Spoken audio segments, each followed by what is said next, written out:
Hey guys, what is up? It is the Fast Break Report here, bringing you guys another vlog. I know what you're thinking. I know what you're thinking when you see this video. You're like, 2 videos in the same day? Two? Alex, what are we doing? We got 2 videos in the same day? Well, I mean, I'll be honest. I didn't plan on doing 2 videos today, but it's been a while since we talked about a trade video. It's actually, I think, been over a year since we've made a real Pacers, trade video, you know what I'm saying? And Charania put out a tweet today. Shout out to A.K. Riley, because he was the one that retweeted this or whatever, or quote tweeted it. But Charania put out a new inside pass, and when it got to the Indiana Pacers, it was short and sweet. Just the Pacers are actively looking to trade for a center. So this got me thinking, right? Because we are getting close to the December trade deadline here, or the first real, deadline. I think isn't it December 10th or something like that? I know we're getting there. You know what I'm saying? So I got 5 guys that I think make sense for the Pacers to trade for based on their own situations. And what I mean by that is they each have a different circumstance for why they're on this list, but I will explain it. So the very first guy is a guy that I'm sure Pacers fans are maybe not super high on. He's kind of old, but the first guy is Nikola Vucevic, the guy from the Chicago Bulls starting center. And the only reason I have him on this list is because it's very obvious he's very disgruntled with the Chicago Bulls. He's not happy with their success. I don't know if you guys remember this, but there was a post-game interview that Nikola Vucevic did, and Jalen Smith, former Pacer, shout out to Sticks, was trying to hype him up. He was pissed in the post-game interview. They won, but I think they played the Wizards, right? And they only won the game by 1 fucking point. And he's in the post-game interview, and he's like, yeah, we played like shit. You could tell, he wants to fucking win, right? Granted, I don't know if he realizes, he's kind of part of the problem, with the defense, because Nikola Vucevic is in no way, shape, or form really a defensive center, but most centers in the league are not. But he is part of the problem, but he was acknowledging that, he thinks they played bad against the Wizards, and they did. You only won by 1 point. And you had Jalen Smith coming in come on, man, be happy, we won. And he's clearly not happy because, I think they have a losing record and he's just, you can just tell, he's tired of fucking losing. So that's why Nikola Vucevic is on the list, only because, he clearly does not want to be in Chicago anymore. That's the only fucking reason he's on the list. He's not even, my ideal trade target. But he's on the list just because he's very obviously not satisfied in Chicago. So Nikola Vucevic is there just because he's a possibility, or a real possibility. Next we got number 2 is Nick Richards or Mark Williams from the Phoenix Suns. Now, it's more likely that Nick Richards would be the guy that we go after because Mark Williams is starting, and they also drafted a center this past year in the draft, so the Phoenix Suns have a bit of an access in centers or center talent, and you might not be able to get Mark Williams, but you could get Nick Richards, and honestly, they're both kind of similar players, and they're cheap. That's the main thing we got going for us, is the idea that Nick Richards and Mark Williams are both 2 guys that don't make a whole hell of a lot of money. Neither one of them makes over, I think, $5 million. So it's if you want to go after one of them and only give up a draft pick or something, obviously not this year's pick, don't be that fucking dumb, especially not this year's first round pick, but if you want to go after one of them and give up maybe a lower tiered player you're not happy with or, thought would be better than they are, I don't want to throw Jarris Walker under the bus, but Jarris Walker hasn't really impressed me enough to make him, untouchable. But if you're going after Nick Richards or Mark Williams, I both think they're starting caliber level guys. Not to say that Jay Huff isn't, but I definitely think Nick Richards and Mark Williams could maybe do the job of rebounding better than Jay Huff. I really think what the Pacers are ideally looking to do is add Jay Huff to maybe the third unit or the second unit. They still have Isaiah Jackson, obviously, but if they were going to go after Nick Richards or Mark Williams, it makes sense because they both only have 1 year left on their deals. Same thing with Nikola Vucevic, by the way. Like, every guy on this list only has... Actually, no, that's not true.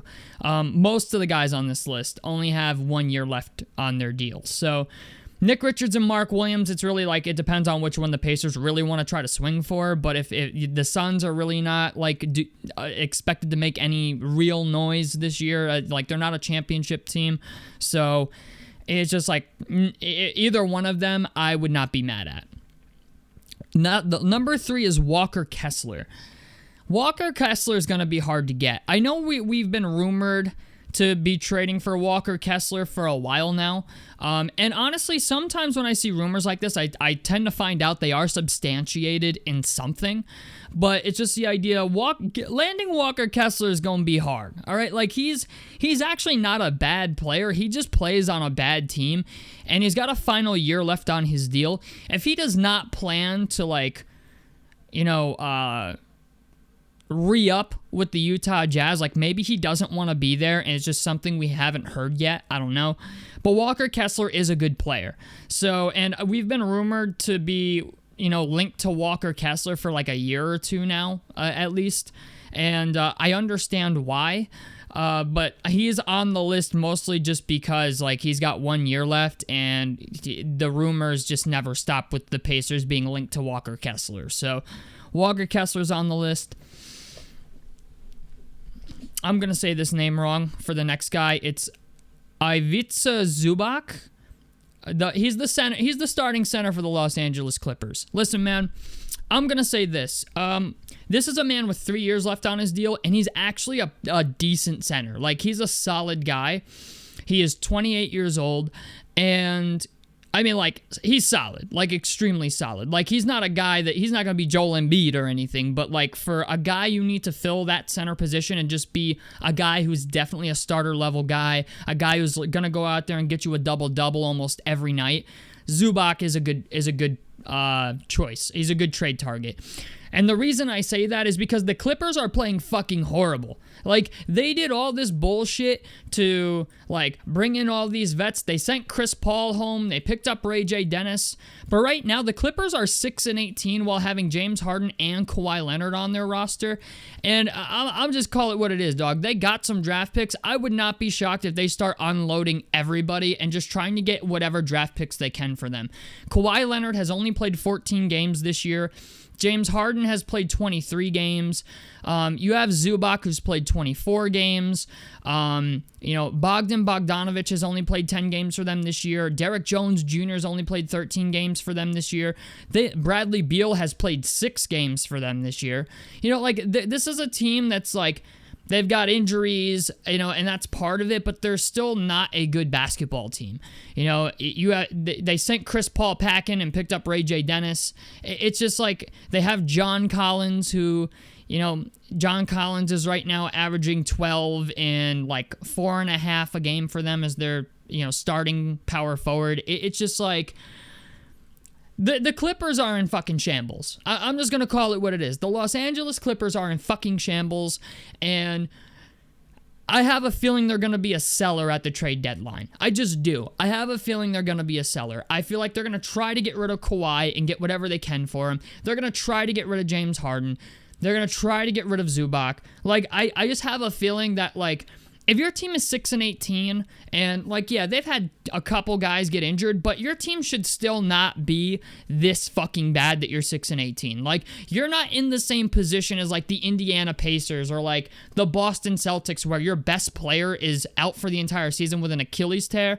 No, your team just plays like shit, and a lot of your, like, I get it, Kawhi Leonard has been injured too. He's only played 14 games, but like, when are the Clippers going to give up on the dream? You know what I'm saying? That's what I'm saying. Like, when are they going to give up on the fucking dream that Kawhi Leonard is going to lead them to the promised land? All right? Like, Paul George is gone, okay? You still have James Harden, but Ain't nothing happening with that. I'm sorry. I hate to say it, but like, it's time to mail it in. All right. It's time to wave the fucking, the white flag. All right. It's time to surrender because they're not doing anything, dog, and they're not going to do anything. Even if you try to reshuffle this roster at the trade deadline, right? Like, there's just not enough.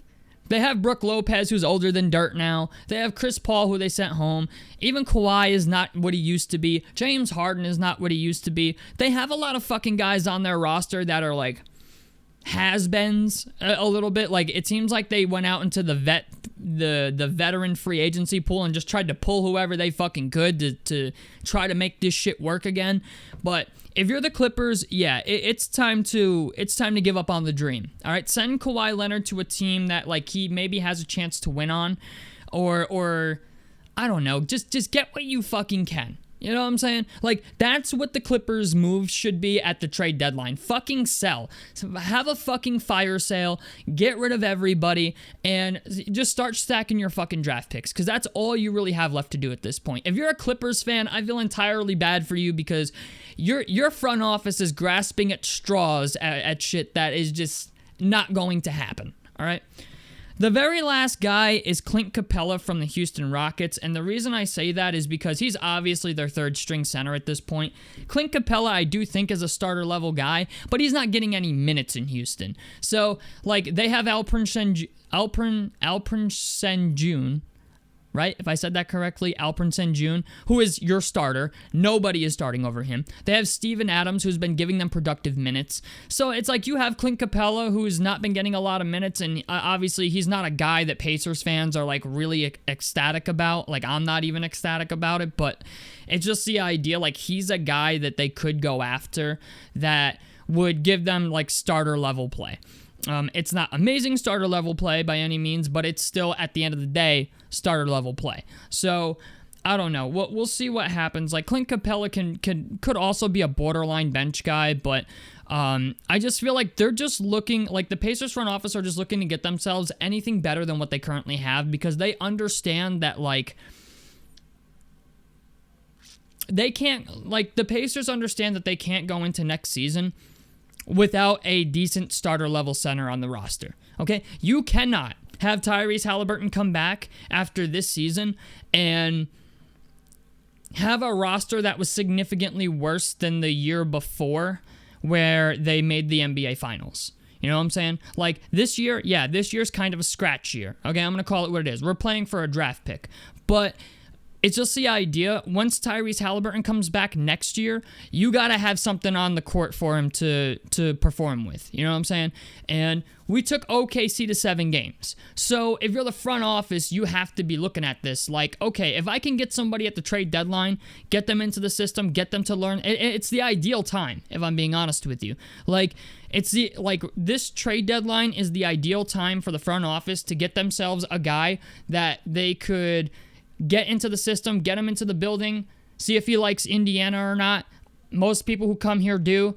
It's just like getting him in now rather than trying to get him in over the summer and get him through a training camp and then get him that adaptation period and stuff. Like, if you can just get them into the building now, that would be more beneficial than trying to just cram somebody in free agency or something like that because you know Tyrese is coming back, right? So these guys, I think, make the most sense. I know they're not names that, like, anybody wants to call home about. It's not Bam Adebayo. It's not Domantas Sabonis. A lot of people are probably going to ask why I didn't put Sabonis on this list, and the fact of the matter is Sabonis makes $42 million, okay? Like, Sabonis is a great player, and even if the Sacramento Kings do like a fire sale, I don't think Sabonis is going to be the guy they trade. I feel like Zach LaVine and DeMar DeRozan will be the guys they get rid of, and they're going to try to build a roster around Sabonis. Like maybe do like a Nikola Jokic type thing, but with Sabonis, because he's kind of a baby Jokic in a way. But those are the guys I got. Those are the guys that I put on my list after looking at like how many guys have 1 year left, or like how many of these guys are actually possible to be traded for. Like, I'm not going to put fucking Nikola Jokic on there. I'm not going to put Joel Embiid on there because nobody wants Joel Embiid.